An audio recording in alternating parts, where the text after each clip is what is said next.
All right, let's refresh over L'Hopital's theorem. Now, we have used L'Hopital's theorem already this year when we were looking at some of the trickier limits and things like that at the beginning of the year. But I want to take this moment to kind of stress how we need to present our answers. And I feel like this is something that we go over and over again. And then last year on the BC exam, even some of my very best students who were on track for a 5 still forgot to set this up correctly and lost points that they easily should have had on the exam. So L'Hopital's theorem, remember, is a way to evaluate limits that's used when an indeterminate form occurs. Now, there's multiple indeterminate forms, but the ones that I think we're most on the lookout for in this particular course is 0 over 0 or infinity over infinity, whether it's plus or minus, whatever. That would be a time when you would want to apply L'Hopital's theorem. So if we're talking about f of x over g of x, then we have to assume that g prime of x does not equal 0, because then you would get something undefined, and that f and g are continuous and differentiable on an open interval from a to b containing c, except possibly at c itself, like it might be an end point, and so that would be when that happens. F and G being continuous are really important, and remember that one of the ways that they will tell you about continuity is they won't necessarily say it's continuous, but they might tell you that it's differentiable, and remember that differentiability implies continuity. So if they tell you it's differentiable, then we also know it's continuous. So what L'Hopital's theorem says is that the limit as x approaches c of f of x over g of x is equal to the limit as x approaches c of the derivative of f over the derivative of g, as long as that first limit actually exists. So if this limit doesn't exist in the first place, then this theorem is not going to apply, okay? And you can apply this theorem multiple times. Like if you do L'Hopital once and you still get an indeterminate form, then you do L'Hopital a second time or a third time. So you can kind of keep L'Hopital until you get down to a form that will actually work. So remember, as with any theorem, we must carefully establish our conditions before we draw the correct conclusion. And we want to make sure that we explicitly draw that conclusion.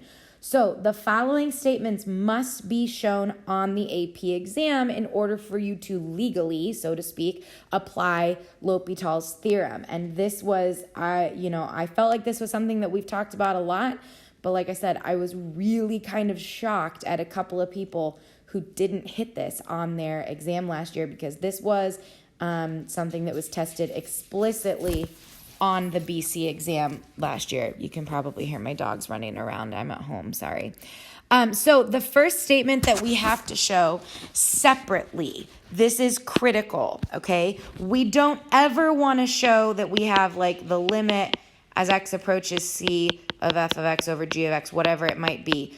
You never want to write that equals 0 over 0. That's a false statement. We can't equal 0 over 0. That's not a thing. So if you get to a point where you write that down, the very first thing you need to do is cross it out.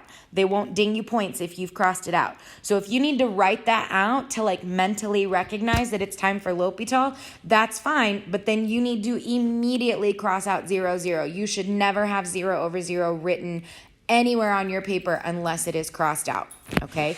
So you need to write it out separately. You need to show the limit of the top is equal to 0, and then separately that the limit of the bottom is equal to 0.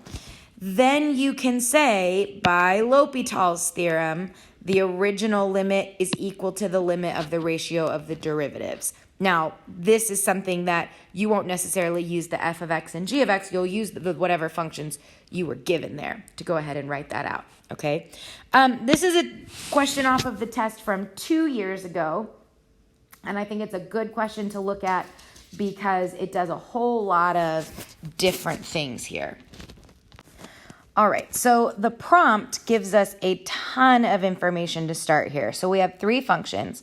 Functions f, g, and h are twice differentiable functions. So if they're telling us that it's twice differentiable, that means that both the first and second derivatives are also then continuous. That would be important to know when we're talking about limits, because if I know that a function is continuous, then I know that the limit at c is equal to the value of the function at c, like that direct substitution works. So that's an important thing to know. So these twice differentiable functions where g of 2 is equal to h of 2, and both of those are equal to 4. Clearly that's going to be important. The line y equals this is tangent to both the graph of g at x equals 2 and the graph of f at x equals 2. That actually doesn't end up being relevant to this particular part of the problem, because we're just going to look at part C from this particular year, because this is the one where we had to apply L'Hopital's theorem. So it says, the function h satisfies h of x equals x squared minus 4 over 1 minus f of x cubed as long as x is not equal to 2. And it is known that the limit as x approaches 2 of h of x can be evaluated using L'Hopital's theorem. This is important because it tells us that we've already met those conditions and we don't need to set it up. Like, the conditions have already been met, so that's a step that it'll save us, okay? So we want to use the fact that the limit as x approaches 2 of h of x is known, and it may feel like, but wait, they didn't tell us that, but they did, because since the function is differentiable, then we know it's continuous, which we know means that the limit as x approaches 2 of h of x is equal to h of 2, which is a value that they gave us, okay? And so we want to use that to find f of 2 and f prime of 2. And I included over here so you could see this over here on the side was the point allotment for this particular problem. So this was 4 out of 9 points just for part C.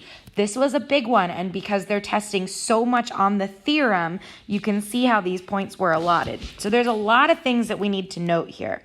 So first, we need to explicitly state, since h and f are differentiable, they are continuous. That means, as we mentioned up here in the blue, that the limit as x approaches 2 of h of x would be equal to h of 2. That stems from the definition of continuity, so then we know that h of 2 is equal to 4. Okay? So, using that information, we know that since L'Hopital's theorem applies, we know that we either have infinity over infinity, which isn't going to get us anywhere, but we know that the limit as x approaches 2 of the numerator is going to equal 0, and the limit as x approaches 2 of the denominator is going to equal 0. That is what happens when we have L'Hopital. L'Hopital comes from 0 over 0. So we know those two things. In order for this expression to equal 0, it would have to be 1 minus 1. So the only number cubed that can give me 1 is 1. So that's how we know then that f of x must be equal to 1. And so if I'm finding the limit as x approaches 2, that means that the limit as x approaches 2 of f of x must be equal to f of 2 due to continuity, and that has to be equal to 1. Okay, this is a lot of information on one problem here. All right, now let me move this down here. I ran out of room because I was writing large. So now we know that f of 2, so if we're going to try to find this limit as x approaches 2, since f is continuous, we want to be able to just plug 2 into this function. So that would be 2 squared minus 4 over 1 minus f of 2. Well, we know now that f of 2 is equal to 4. Okay, is that right? Did I say the right number? Hold on. What did we say the f of 2 was? Sorry, f of 2 must be equal to 1. I knew 4 wasn't right. All right, then we also know that since f is twice differentiable, that means that its derivative is also continuous.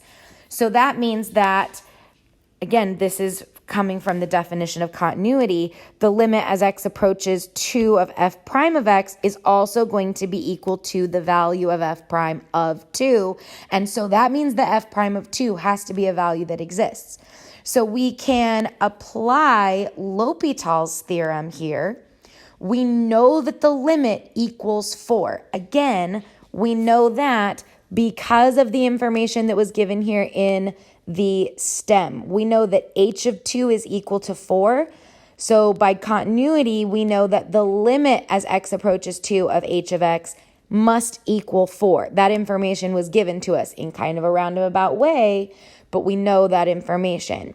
So if we apply L'Hopital's theorem, we want to take the derivative of the top. My pen went to sleep. The derivative of the top, that gives us 2x. The derivative of the bottom, don't forget to apply the chain rule here, okay? And so we know that, remember, we're doing the limit as x approaches 2. So when I plug in 2 here for x, we get 4. And then in the denominator, we already know that f of x is equal to 1. We got that already. And now we need f prime of 2. Because we know that the limit must equal 4, we can then solve this equation right here. And that's how we come to the answer of f prime of 2 equaling negative 1/3. So that's kind of a doozy of a question as far as the AP exam goes. But the reason why I wanted to take the time to go through it is because it really hits home to that idea of having to meet those conditions, how to apply them to what we know, how to really use that definition of continuity and what we know about limits. And it really forces you to kind of formally establish your conditions and such, which is really, really important whenever we're talking about L'Hopital's theorem. So hopefully that kind of made some sense, and you can finish up your worksheet 6 working on practicing L'Hopital's theorem.